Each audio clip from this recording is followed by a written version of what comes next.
Anda telah mengunduh podcast yang dipaparkan oleh Pendeta Dr. Erastus Sabdono ini dari truth.id/voice. Selamat mendengarkan podcast ini.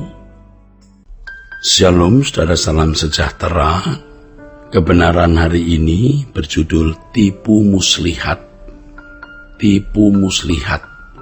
Dalam percakapan antara Hawa dengan ular di Kejadian pasal 3, kita dapati ularlah yang terlebih dahulu memulai percakapan atau dialog itu dengan kalimat, "Tentulah Allah berfirman, semua pohon dalam taman ini jangan kamu makan buahnya, bukan?"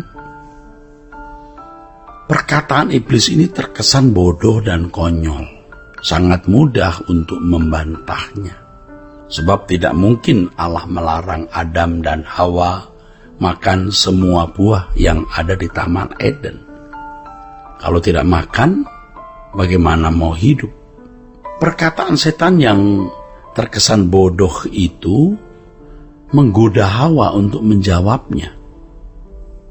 Coba ya, renungkan, berbeda kalau iblis memulai percakapan dengan perkataan, "Kalau kamu makan buah pengetahuan tentang yang baik dan jahat, kamu tidak akan mati, tetapi kamu akan menjadi seperti Allah."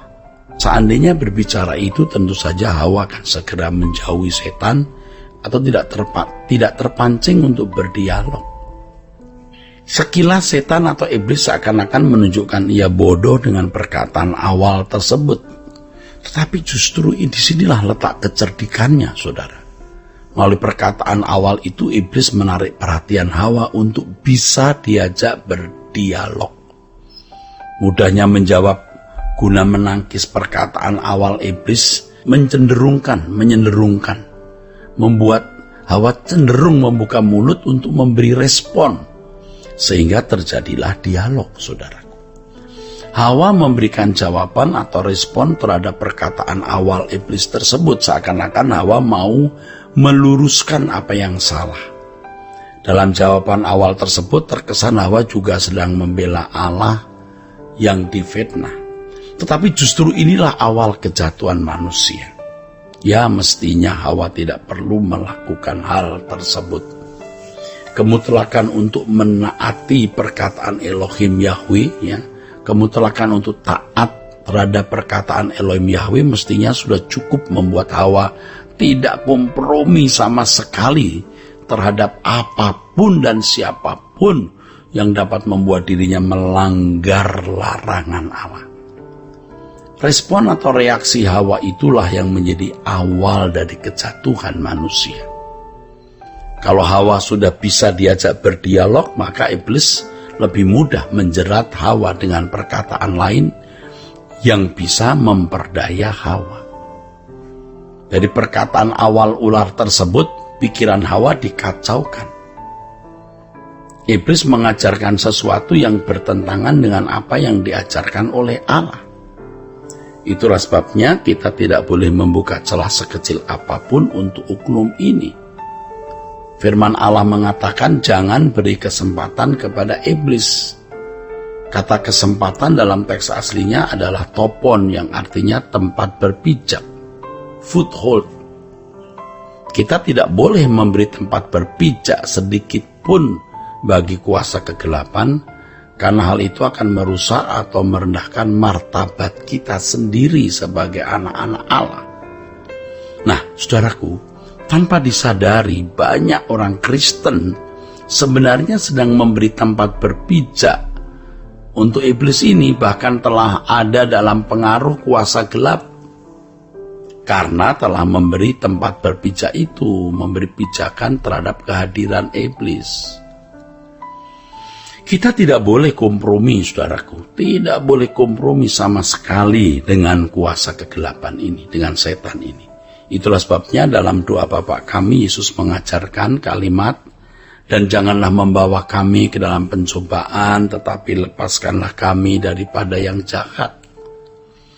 Saudaraku, dari fragmen Hawa dan ular tersebut, kita dapat memperoleh pelajaran bahwa kita harus sungguh-sungguh bersikap tegas menolak dan menjauhi segala sesuatu yang membuat kita bisa menyakiti hati Allah. ya. Dalam menghadapi oknum setan kita harus bersikap benar-benar tegas, ya. Benar-benar tegas agar kita tidak terseret dalam pola permainannya. Nah, kita melihat di sini, saudaraku, Hawa sudah terseret pada pola permainan setan sehingga dengan mudah diperdaya oleh oknum jahat tersebut. Demikianlah liciknya setan menggunakan segala sesuatu untuk menjatuhkan manusia agar melakukan perbuatan yang bertentangan dengan kehendak Allah. Iblis bisa menggunakan hal-hal sederhana, hal-hal kecil, hal-hal yang kelihatan sepele, yang biasanya dianggap tidak membahayakan, namun ternyata merupakan jebakan dari kuasa gelap untuk membinasakan manusia. Saudaraku, seperti kehidupan normal yang dijalani banyak orang Kristen hari ini, sebenarnya tanpa disadari membawa mereka kepada jebakan kuasa gelap. Kewajaran hidup adalah cara cerdik iblis menggiring banyak orang Kristen ke dalam kesesatan yang bisa makin parah atau makin dalam sehingga tidak dapat lagi kembali kepada Tuhan. Penyesuaian diri dengan cara hidup manusia pada umumnya atau menyamakan diri dengan manusia pada umumnya itu adalah kompromi yang menempatkan orang Kristen pada posisi yang sangat berbahaya.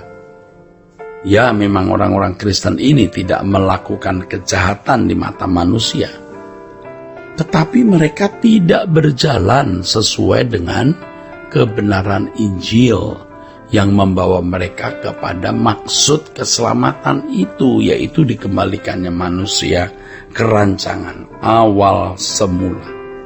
Karena kekristenan sudah menjadi keberagamaan, bukan sebagai jalan hidup, maka kehidupan wajar seperti manusia lain dianggap sebagai standar normal hidup kekristenan. Tentu saja kehidupan kekristenan seperti ini jauh dari kehidupan Yesus yang harus diteladani. Beda dengan kehidupan Yesus yang mestinya kita kenakan.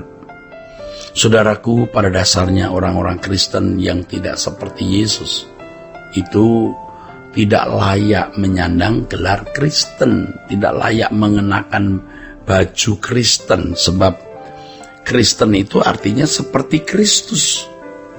Seperti Kristus dalam cara berpikir, ya, pola berpikir dan gaya hidupnya. Kalau kekristenan dipandang sekedar sebagai agama, wah, kekristenan berarti mengalami kemerosotan. Ini kekristenan yang telah mengalami devaluasi istilahnya. Sangat devaluatif, merosot. Seperti rupiah terhadap dolar, kira-kira begitu. Bagi mereka, kalau seseorang melakukan kegiatan keberagamaan Kristen, mereka sudah merasa telah memenuhi kehidupan Kristianinya secara benar. Waduh, ini penyimpangan, sebenarnya sesat ini.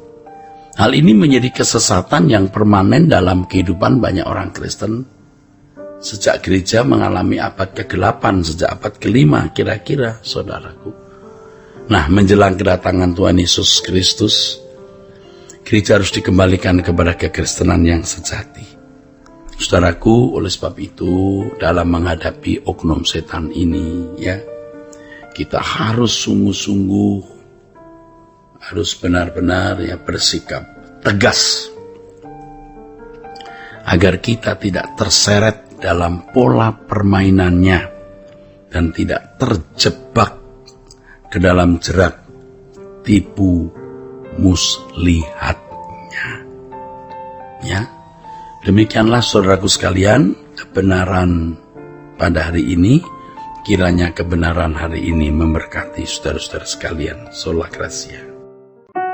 Untuk berlangganan renungan harian dalam bentuk cetak, silakan hubungi Truth Literatur di nomor telepon 0878 7870 7000.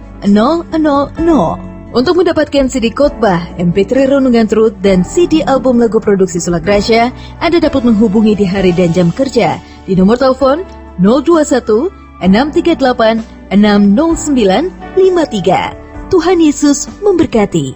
Sola Gracia.